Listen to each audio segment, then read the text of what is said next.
फूलपुर नामक एक छोटा सा गांव था। इस गांव में हमेशा चहल पहल बनी रहती थी। चौपाल पर लोग इकट्ठा होते और पूरे गांव की खबरें मिल जाती। इस गांव में हर साल सर्दी की ऋतु में बहुत ठंड और गर्मी की ऋतु में बहुत ज्यादा गर्मी पड़ती थी। गांव में रामदास नामक एक किसान अपनी पत्नी सुमित्रा और 2 बच्चों दीपू और खुशबू के साथ छोटे से घर में रहता था। उसके घर के पास ही उसका छोटा सा खेत था। दोनों पति पत्नी मिलकर खेतों में मेहनत करके अपना गुजारा करते थे। एक दिन सुबह जब रामदास खेत जाने के लिए निकला तो ठंडी हवा बहुत तेजी से चल रही थी। अभी तो सर्दी की शुरुआत हुई है और अभी से इतनी ठंड पड़ रही है, पता नहीं आगे क्या होगा। आप सही कह रहे हैं। इस बार सर्दी का मिजाज कुछ अलग ही लगता है। हमें अपने बच्चों का खास ध्यान रखना होगा। दीपू और खुशबू को तो सर्दी लगते ही खांसी और बुखार शुरू हो जाता है। सही कह रही हो सुमित्रा। मैं अब खेत पर जा रहा हूँ। तुम भी बच्चों को खाना खिलाकर खेत पर जल्दी आ जाना। आज खेत पर बहुत काम है। ठीक है, मैं बच्चों को खाना खिलाकर और घर का काम जल्दी से खत्म करके खेत पर पहुंच जाऊंगी। सुमित्रा जब खेत पर चली जाती थी तो दीपू खुशबू का ध्यान रखता था और घर के छोटे मोटे कामों में भी सुमित्रा की मदद करता था। इससे सुमित्रा को घर के कामों में काफी मदद मिलती थी और खुशबू की चिंता भी नहीं होती थी। एक दिन खेत पर जाते समय रामदास और सुमित्रा बातें कर रहे थे। सुमित्रा, दीपू अब काफी समझदार हो गया है। वह हमारे खेत पर जाने के बाद खुशबू का बहुत अच्छे से ख्याल रखता है। हाँ जी, और मेरी भी घर के कामों में बहुत मदद करता है। भगवान की कृपा से हमारे दोनों बच्चे बहुत अच्छे और समझदार हैं। चलो अब जल्दी से घर चलते हैं, बच्चे हमारा इंतजार कर रहे होंगे। कुछ दिनों बाद ठंड का प्रकोप और भी बढ़ जाता है। पूरा गांव धीरे धीरे ठंड की चपेट में आ रहा था। गांव में हर तरफ कोहरे की चादर फैली हुई थी। ठंडी हवाएं इस तरह से चल रही थी मानो पूरे शरीर को जमा देगी। एक दिन जब सुमित्रा खेत पर नहीं गई तो रामदास को बहुत चिंता होने लगी और वह दोपहर में घर वापस आया। उसने देखा कि दीपू बिस्तर पर पड़ा हुआ था और सुमित्रा उसे दवाई दे रही थी। क्या हुआ सुमित्रा, तुम आज खेत पर क्यों नहीं आई? और ये दीपू को क्या हो गया? देखिए ना, दीपू को क्या हो गया है। दीपू सुबह से नहीं उठा है। बुखार से इसका पूरा बदन बहुत तप रहा है। मैंने इसे काढ़ा पिलाया और घर में जो वैद्य जी की दवा थी वह भी दे दी, लेकिन बुखार कम नहीं हो रहा। तुम चिंता मत करो सुमित्रा, मैं अभी वैद्य जी को बुलाकर लाता हूँ। हाँ, आप जल्दी जाइए। और रुकिए, आप अपने साथ एक कंबल लेकर जाइए, बाहर बहुत ज्यादा ठंड है। रामदास दौड़कर वैद्य को बुलाने के लिए निकल जाता है। रास्ते में वह गांव के एक चौराहे के पास से गुजर रहा था तो गांव के एक बुजुर्ग बाबा गांव के ही 2 लोगों से बात कर रहे थे। सुना है इस बार कड़ाके की ठंड पड़ने वाली है। मुझे आज भी याद है 30 साल पहले ऐसी ही भयानक ठंड आई थी जिसमें कई बच्चे और बुजुर्ग ठंड की चपेट में आकर दुनिया से चले गए। इस बार भी वैसा ही मौसम आने का एहसास हो रहा है। तो बाबा, हमें इस कड़ाके की ठंड से बचने के लिए क्या करना चाहिए? जितना हो सके हमें खुद को ठंड से बचाना होगा। आग जलाने के लिए लकड़ियां पहले से इकट्ठी कर लो। खाने पीने का सामान भी जरूरत से ज्यादा भरकर रखो ताकि ठंड में बाहर न निकलना पड़े। और हाँ, कोशिश करना कि बिना किसी जरूरत के घर से बाहर मत जाना। तभी बाबा की नजर रामदास पर पड़ती है। अरे रामदास, इतनी ठंड में कहाँ भागे जा रहे हो? बाबा, दीपू की तबीयत बहुत बिगड़ गई है। उसे बहुत तेज बुखार हो गया है, इसलिए मैं वैद्य जी के पास दवाई लेने जा रहा हूँ। ठीक है रामदास, लेकिन अपना ख्याल रखना। ठंड बहुत ज्यादा पड़ रही है, कहीं तुम भी इसकी चपेट में आकर बीमार न पड़ जाओ। ठीक है बाबा, अब मैं चलता हूँ। रात भी बहुत हो गई है और मुझे भी देर हो रही है। ठीक है बेटा। हे भगवान, इस गांव के सभी लोगों की रक्षा करना, हमें इस भीषण ठंड के प्रकोप से बचाना। चलो अब हम भी अपने घर चलते हैं। ठंड की वजह से हाथ पैर सुन्न होने लगे हैं। घर जाकर सबसे पहले आग जलाकर हाथों को सेंकना पड़ेगा, नहीं तो। ठंड और बढ़ जाएगी। ठीक है बाबा, अब हम चलते हैं, कल फिर मिलेंगे। गांव में बहुत ठंडी हवा चल रही थी। सूरज उगने के बाद भी कोहरा चारों तरफ फैला हुआ था। लोग अपने अपने घरों में आग तापते हुए ठंड से बचने की कोशिश कर रहे थे। उधर रामदास अपने बेटे दीपू के बारे में सोचकर वैद्य जी के घर भागा भागा जा रहा था। ठंड की वजह से सारा गांव सूना पड़ा था। लोग अपने अपने घरों में ठंड से बचने के लिए छिपे हुए बैठे थे। कोई आग जलाकर अपने शरीर को गर्माहट देने को कोशिश कर रहा था, तो कोई रजाई में छिपा हुआ बैठा था। बिजली के कड़कने और कुत्तों के भौंकने की आवाज से सारा माहौल बहुत ही डरावना लग रहा था। चारों तरफ कोहरे की चादर बिछी हुई थी। रामदास जैसे तैसे वैद्य जी के घर पहुंच जाता है। वैद्य जी, क्या आप घर पर हैं? वैद्य जी दरवाजा खोलकर घर से बाहर आते हैं। कौन है भाई? इतनी ठंड में कौन आया है? रामदास अपने बेटे दीपू के बारे में वैद्य जी को सब कुछ बताता है और फिर वह वैद्य जी को अपने साथ लेकर घर आ जाता है। घर आकर वैद्य जी दीपू को देखते हैं। वह दीपू की नब्ज को देखकर चिंतित हो जाते हैं। वैद्य जी, क्या हुआ है मेरे दीपू को? आप कुछ बोलते क्यों नहीं हैं? वैद्य जी रामदास को घर के बाहर ले जाकर रामदास से बोलते हैं। रामदास, दीपू की हालत बहुत नाजुक है। अगर उसे बचाना है तो उसका सिर्फ एक ही इलाज है। क्या? ये आप क्या कह रहे हैं वैद्य जी? आप मुझे बताइए, मैं दीपू को बचाने के लिए जो भी होगा वह करूंगा। उसे बचाने के लिए तुम्हें पड़ोस के गांव के बड़े वैद्य से दवाई लानी होगी। तुम वहां जाकर बता देना कि मैंने तुम्हें उनके पास भेजा है, लेकिन उनकी दवाई बहुत महंगी होगी। क्या तुम इतना पैसा जुटा पाओगे? तुम्हें कम से कम 6 महीने तक दीपू को वह दवाइयां खिलानी पड़ेगी, तब जाकर दीपू बिल्कुल ठीक होगा। जी वैद्य जी, मैं अभी पड़ोस के गांव के वैद्य जी के पास जाता हूं। मैं कुछ भी करके वैद्य जी से दवाइयां लेकर आऊंगा। मैं कुछ भी करके पैसों का इंतजाम कर लूंगा। रामदास आकर सुमित्रा को सारी बातें बताता है। यह सुनकर सुमित्रा रोने लगती है। हमारे पास तो 1 रुपया भी नहीं है। हम इतने सारे पैसों का इंतजाम कहाँ से करेंगे? हे भगवान, अब मेरे दीपू का क्या होगा? तुम चिंता मत करो सुमित्रा, मैं कैसे भी करके पैसों का इंतजाम कर लूंगा। मैं अपना खेत जमींदार के पास गिरवी रखकर पैसों का इंतजाम करता हूँ। लेकिन फिर हमारा गुजारा कैसे चलेगा? एक बार दीपू की हालत बिल्कुल ठीक हो जाए, फिर मैं दिन रात मेहनत करूंगा और पैसे कमाकर अपने खेत को जल्दी वापस छुड़ा लूंगा। ठीक है, जैसा आपको ठीक लगे। सुमित्रा से ऐसा बोलकर रामदास जमींदार के पास जाने लगता है। उस गांव में विजय सिंह नाम का एक बहुत बड़ा जमींदार रहता था। वो बहुत ही ज्यादा अमीर था, किंतु विजय सिंह बहुत ही नेक दिल इंसान था। लेकिन उसकी पत्नी बाला देवी बहुत ही निर्दयी और सख्त औरत थी। उसके मन में दया नाम की कोई चीज नहीं थी। विजय सिंह केवल नाम का जमींदार था।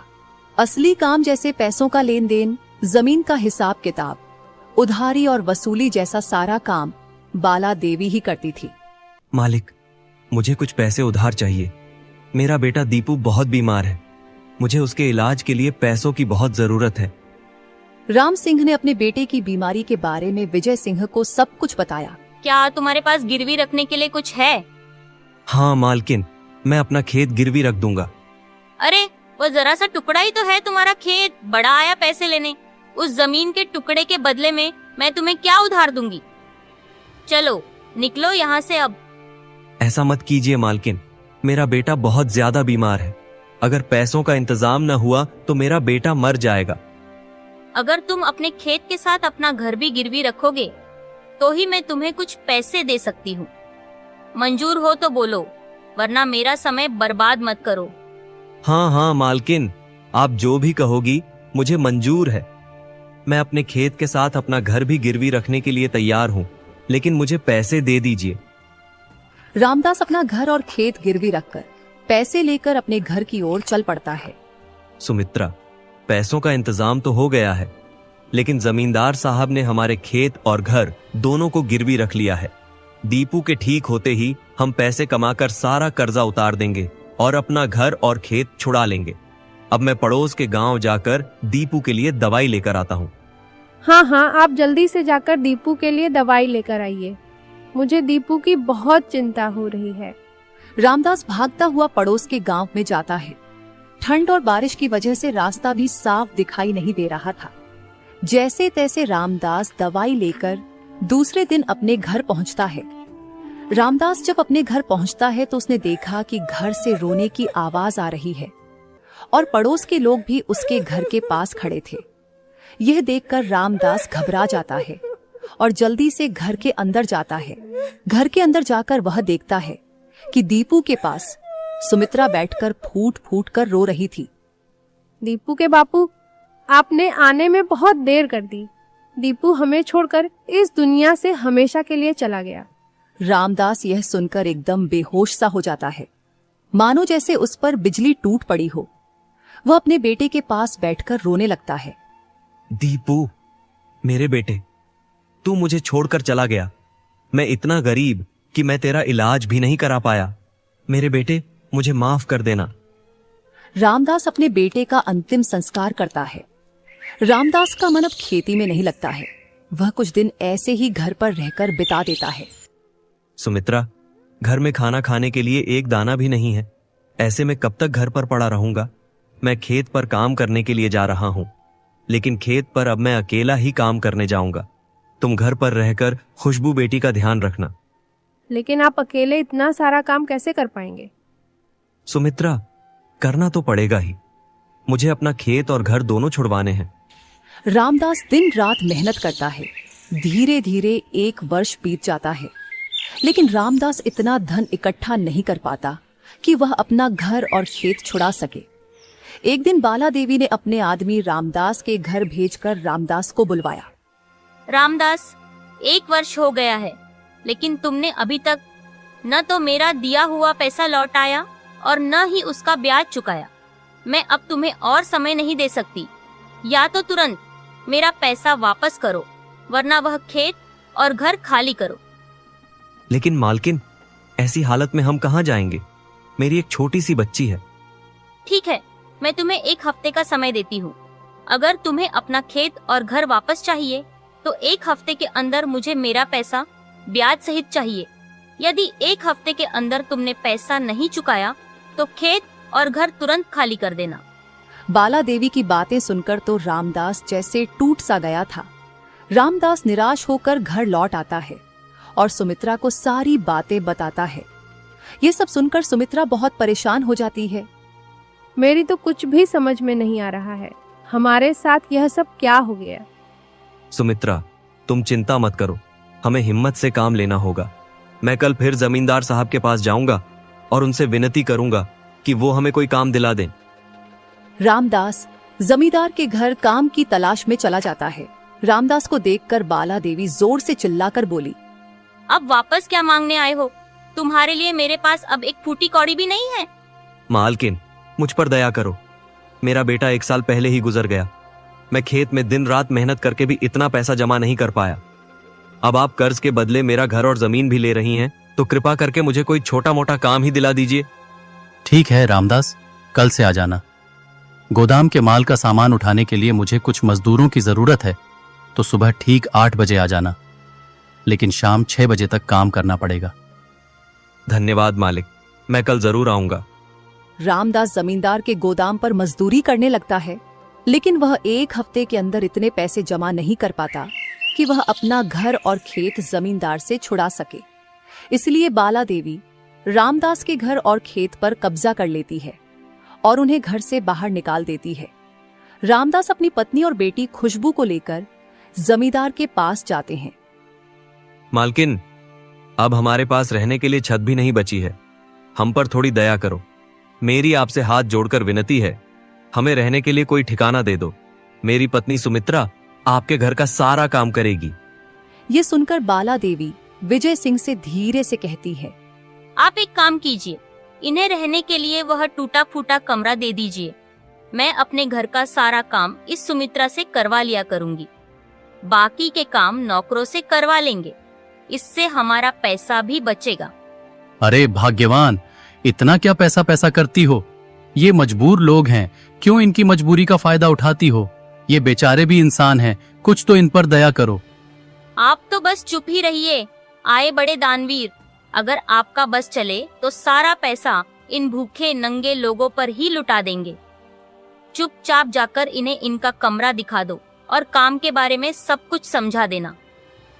विजय सिंह ने रामदास को और उसकी पत्नी को रहने का कमरा दिखाया और उन दोनों से बोला, देखो रामदास, तुम्हारी मालकिन काम के बारे में बहुत ज्यादा सख्त हैं।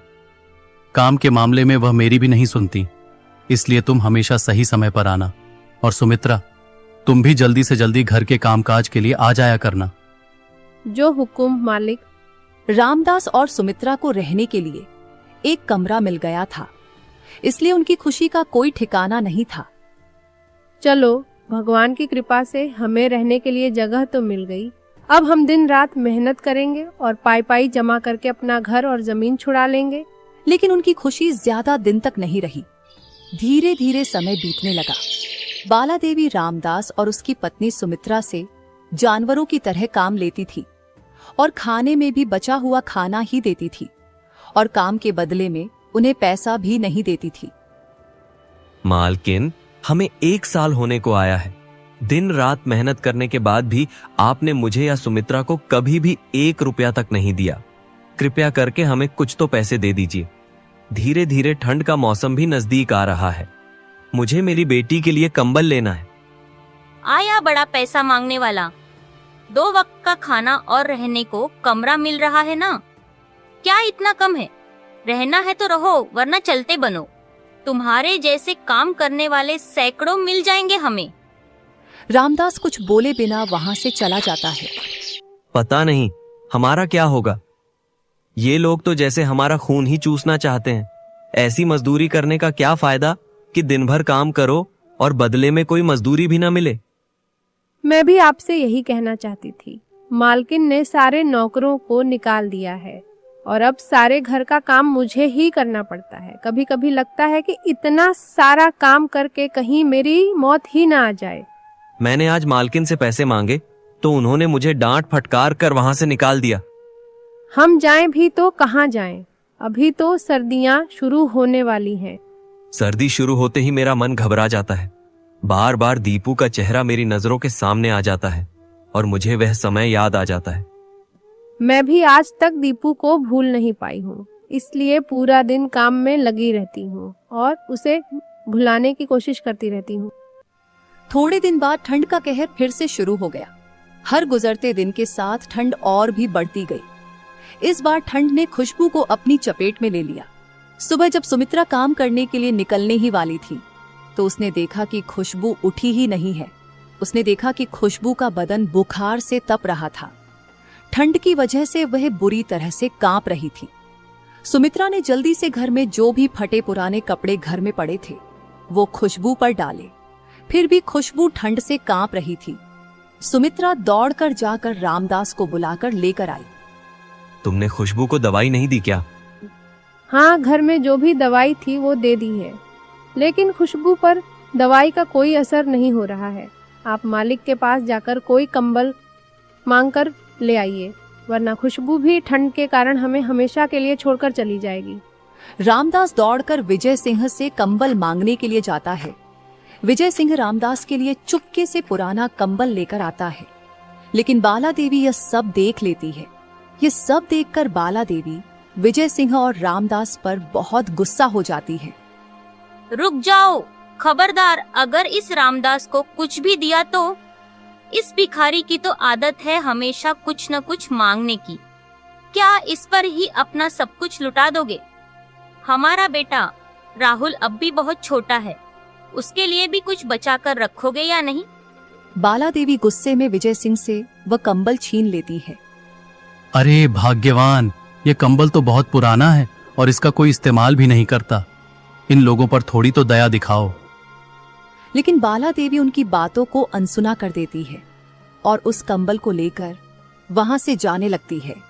रामदास बाला देवी के पैरों में पड़कर बहुत गिड़गिड़ाता है, लेकिन बाला देवी पर रामदास की बातों का कोई असर नहीं होता है। रामदास रोता हुआ घर वापस आया और सुमित्रा को उसने सारी बातें बताई। ये सुनकर सुमित्रा रोने लगी और बोली, आप गांव में जाकर किसी से मदद मांगे और वैद्य जी से दवाई लेकर आइए। उस रात बहुत ही भयानक ठंड पड़ रही थी। आसमान में काले बादल छाए हुए थे।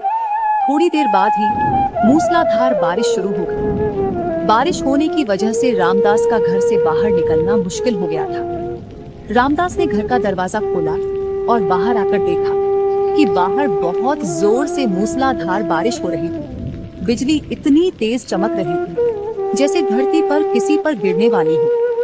हे भगवान, इस बारिश को भी आज ही आना था। अब मैं क्या करूं? अब मैं कैसे मदद के लिए बाहर जाऊं? सुमित्रा पूरी रात खुशबू को अपने से लिपटाकर लेटी रही। 2 दिनों तक ऐसे ही मूसलाधार बारिश पड़ती रही। 2 दिनों के बाद बारिश रुक जाती है। यह देखो, खुशबू को क्या हुआ है? ये आंखें नहीं खोल रही है। उसकी सांस नहीं चल रही है। रामदास ने खुशबू की नब्ज और धड़कन देखी तो उसे पता चला कि खुशबू अब नहीं रही। अपने दूसरे बच्चे को मरता हुआ देखकर सुमित्रा और रामदास दोनों टूट से गए, जैसे उनके जीवन में अब कुछ नहीं बचा था। तभी बाला देवी जोर से आवाज लगाते हुए आई और बोली, अरे सुमित्रा, ओ सुमित्रा, कहाँ मर गई? यह सुमित्रा भी अब बहुत कामचोर हो गई है। कल से काम पर नहीं आई है। ये सुनकर सुमित्रा बाला देवी से बोली, कितनी कठोर औरत हैं आप। ईश्वर से डरो। अगर कल आपने एक कंबल दे दिया होता तो आज मेरी बच्ची जीवित होती, उसकी जान बच जाती। लेकिन आपने हम गरीबों पर जरा भी दया नहीं दिखाई और हमारी मजबूरी का गलत फायदा उठाया। भगवान आपको कभी भी माफ नहीं करेगा। भगवान आपको आपके गलत कामों की सजा जरूर देगा। देखना, आप भी कभी चैन की जिंदगी नहीं जी सकोगी। हाय राम, तुम्हारी इतनी हिम्मत! मेरे ही घर में मुझे सुना रही हो? अभी के अभी मेरे घर से बाहर निकलो और फिर कभी अपनी यह मनहूस सूरत मुझे मत दिखाना। हम भी अब यहाँ रुकना नहीं चाहते। तुम कातिल हो। तुम एक माँ होकर इतनी कठोर और निर्दयी कैसे हो सकती हो? भगवान तुम्हें तुम्हारे कर्मों की सजा बहुत जल्दी देगा। रामदास और सुमित्रा अपने बच्चों का अंतिम संस्कार करके बाला देवी के घर से निकल जाते हैं। रामदास और सुमित्रा की मृत बच्ची को देखकर भी बाला देवी के मन में जरा भी दया नहीं आती, उल्टा उन्हें गाली गलौज करने लगती है। ये देखकर विजय सिंह बाला देवी से नाराज होने लगता है। अरे भाग्यवान, अब बस करो। तुम्हें यह सब शोभा नहीं देता। जरा सोचो तो सही, एक माता पिता को अपने 2-2 बच्चों के मरने का कितना गम होता होगा। उसकी बेटी की मृत्यु अभी अभी हुई है और तुमने उनके साथ इतना गलत व्यवहार किया है। ऐसा बोलकर विजय सिंह वहां से चला जाता है। तुम्हें तो मेरे सिवा सब अच्छे लगते हैं, बड़े आय दयालु बनने वाले। अपने बेटे के बारे में भी कभी सोचा करो। रामदास और सुमित्रा भयानक ठंड में इधर उधर भटक रहे थे। कोहरे की वजह से उन्हें आसपास कुछ भी दिखाई नहीं दे रहा था। खुशबू के बापू, अब मुझसे एक कदम भी नहीं चला जा रहा। मैं बहुत थक गई हूँ। मुझे बहुत तेज ठंड लग रही है। हम यहाँ आसपास किसी जगह थोड़ी देर ठिकाना देखकर कुछ देर रुक जाते हैं। लगता है सामने एक मंदिर है। हम थोड़ी देर वहां जाकर बैठ जाते हैं। रामदास और सुमित्रा एक दूसरे का हाथ थामकर मंदिर के बाहर बैठ जाते हैं। उन दोनों के पास न तो ठंड से बचने के लिए कोई कपड़ा था और न ही कोई कंबल। दोनों एक दूसरे को मजबूरी भरी निगाहों से देखते हुए खुले आसमान में ठंड के बीच रात बिताने की कोशिश करते हैं। दूसरे दिन गांव वालों ने जब उन्हें देखा, अरे ये तो रामदास और सुमित्रा है। गांव वालों ने देखा कि रामदास और सुमित्रा की ठंड के कारण मृत्यु हो गई थी। बेचारा रामदास, पहले बाला देवी ने उसका घर और जमीन छीन ली और साथ में उसकी और उसके परिवार वालों की जान भी ले ली। बड़ी ही बेरहम औरत है वह। पूरे गांव का खून चूसती है, किसी पर भी दया नहीं आती उसे। ऊपर से यह ठंड। रामदास पर तो जैसे हर मुसीबत टूट पड़ी। पहले गरीबी, फिर बाला देवी का जुल्म और अब यह ठंड। एक के बाद एक उसके पूरे परिवार की जान चली गई। पता नहीं इस गांव का क्या होगा। अगर यही हाल रहा तो न जाने कितने और लोग इस ठंड की भेंट चढ़ जाएंगे। ठंड का कहर अभी भी कम नहीं हुआ था। गांव में तो जैसे सन्नाटा सा छा गया था। ऐसे में एक दिन बाला देवी का बेटा भी ठंड की चपेट में आ गया और उसे भी बहुत तेज बुखार हो गया। बाला देवी यह सब देखकर बहुत घबरा गई और विजय सिंह से बोली, आप यहाँ खड़े खड़े क्या देख रहे हैं? जल्दी जाइए और वैद्य जी को बुलाकर लाइए। विजय सिंह जल्दी से जाता है और वैद्य जी को बुलाने के लिए निकल पड़ता है। अंधेरे में कोहरे की वजह से विजय सिंह मुश्किल से वैद्य जी के घर पहुंचता है। वैद्य जी के घर जाकर विजय सिंह ने देखा कि वैद्य जी भी बहुत ज्यादा बीमार थे, इसलिए वैद्य जी ने भी विजय सिंह के साथ जाने से मना कर दिया। वैद्य जी ने विजय सिंह को दवाई दे दी। उन दवाइयां को लेकर विजय सिंह अपने घर लौट आता है। अरे तुम अपने साथ वैद्य जी को लेकर क्यों नहीं आए? विजय सिंह ने बाला देवी को सारी बातें बताई और बोला, वैद्य जी की तबीयत बहुत खराब है, इसलिए वह नहीं आ सके। वैद्य जी ने राहुल के लिए दवाई भेजी है, तुम जल्दी से राहुल को यह दवाई दे दो। बाला देवी ने राहुल को वह दवाई दे दी, लेकिन राहुल पर उन दवाई का कोई असर नहीं हो रहा था। राहुल का शरीर आग की तरह तप रहा था। यह देखकर बाला देवी घबराने लगी। उसको रामदास और सुमित्रा की बात याद आने लगी। लगता है मेरे बेटे को उस मनहूस सुमित्रा का श्राप लग गया है। आप कुछ भी कीजिए, लेकिन मेरे बेटे को बचा लीजिए। मैं इसके बिना बिल्कुल नहीं जी पाऊंगी। जब मैं तुमसे कहता था तब तुमने मेरी बात बिल्कुल भी नहीं सुनी। आज तुम्हारे गलत कर्मों की सजा मेरे बेटे को भुगतनी पड़ रही है। हे प्रभु, मेरे बेटे की रक्षा करना। एक सप्ताह बीत गया, लेकिन राहुल की सेहत में कोई सुधार नहीं आया। आप किसी नौकर को भेजकर पड़ोस के गांव से बड़े वैद्य जी को बुलाइए। अब देर नहीं करनी चाहिए। मैं अभी किसी को भेजता हूँ। विजय सिंह ने अपने आदमियों को पड़ोस के गांव में जाने के लिए बोला, लेकिन ठंड के कारण कोई भी वहां जाने के लिए तैयार नहीं हुआ। निराश होकर विजय सिंह घर वापस लौट आता है। कोई भी आदमी ठंड के कारण पड़ोस के गांव जाने के लिए तैयार नहीं हो रहा है। हे भगवान, अब मेरे बेटे का क्या होगा? अब मैं ही पड़ोस के गांव जाता हूँ और वैद्य जी को अपने साथ लेकर आता हूँ। सच में आप जाएंगे? ठीक है, लेकिन अपना ख्याल रखना और जल्दी वापस आना। विजय सिंह पड़ोस के गांव में बड़े वैद्य जी को लाने के लिए निकल पड़ता है। हमेशा दूसरों को डराने वाले विजय सिंह और बाला देवी आज अपने बेटे की बुरी हालत के कारण खुद डर रहे थे। बड़ी मुश्किल से विजय सिंह पड़ोस के गांव में पहुंचता है, लेकिन जैसे ही वह गांव में पहुंचता है, बहुत जोर से बारिश शुरू हो जाती है। बारिश लगातार 2 दिनों तक रुकने का नाम नहीं लेती। उधर राहुल के साथ में बाला देवी भी बुखार की चपेट में आ जाती है। बाला देवी को खड़े होने का भी होश नहीं था। फिर भी वे राहुल को दवाई देने के लिए राहुल के पास जाती है। राहुल, बेटा राहुल, यह लो, दवाई ले लो और थोड़ा खाना खा लो। उसने देखा कि राहुल ना तो कुछ बोल रहा है और ना ही आंखें खोल रहा है। उसने देखा कि राहुल की मृत्यु हो गई थी। वह जोरों से चिल्लाकर वहीं पर बेहोश होकर गिर पड़ती है। उधर बारिश की वजह से बड़े वैद्य जी भी विजय सिंह के साथ आने से मना कर देते हैं। वह राहुल के बुखार के लिए दवाई दे देते हैं। विजय सिंह बड़ी मुश्किल से 3 दिन बाद घर वापस लौटता है। जब वह घर पहुंचता है तो देखता है कि बाला देवी राहुल के बिस्तर के पास में बेहोश पड़ी थी। ये सब देखकर विजय सिंह बहुत घबरा जाता है। अरे भाग्यवान, ये क्या हुआ? राहुल को क्या हुआ? उसने देखा कि राहुल की सांस नहीं चल रही थी, लेकिन बाला देवी बेहोश थी। विजय सिंह ने बाला देवी को होश में लाने की कोशिश की। बाला देवी होश में आने पर राहुल को देखकर रोने लगी। वह मनहूस सुमित्रा मेरे राहुल को ले गई। अब मैं जिंदा रहकर क्या करूंगी? उसके श्राप की वजह से मेरे राहुल की मौत हो गई। राहुल की मौत से बाला देवी को गहरा सदमा लगा था।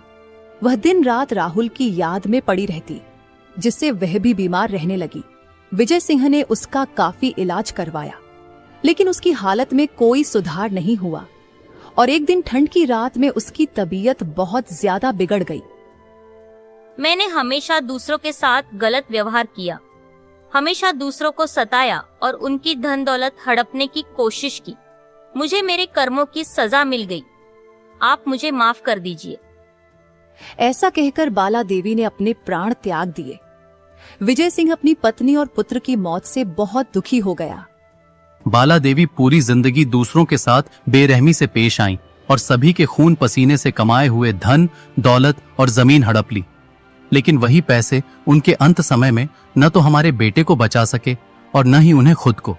अगर उन्होंने मेरी बात सुनी होती तो आज यह दिन न देखना पड़ता।